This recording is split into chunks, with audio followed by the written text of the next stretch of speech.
mõningaid tähelepanuväärsemaid hetki Eesti NATO ühingu ajaloost. 2001. aastal asutatakse Eesti NATO ühing.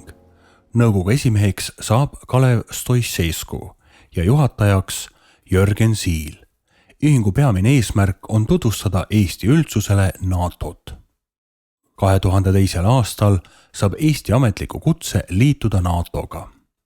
26. märtsil 2003. aastal allkirjastatakse NATO ühinemisprotokollid 7 uue liikmesriigiga, kellede seas on ka Eesti. Liikmesriikides algab ratifitseerimisprotsess. Aasta hiljem annab Eesti Vabariigi peaminister Juhan Parts USA välisministrile üle Põhja-Atlandi lepinguga ühinemise kirja. Eestist saab nüüdsest NATO liige. 2. aprillil 2004. aastal heisatakse Brüsselis NATO peakorteri ees Eesti Vabariigi lipp.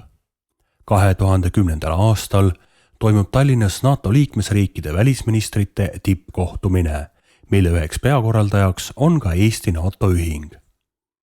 2012. aastal toimub Eestis esimest korda ÜRO Julgeolekunõukogu resolutsiooni Naised, rahu ja julgeolek ümarlaud.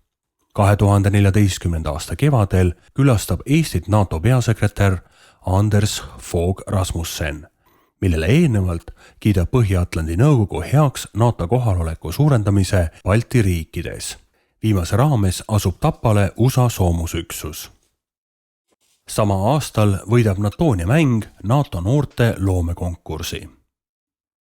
2018. aastal kiidab Eesti Vabariigi valitsus heaks uue elanikkonnakaitse kontseptsiooni, mille loomisele aitas kaasa ka Eesti NATO ühingu meeskond.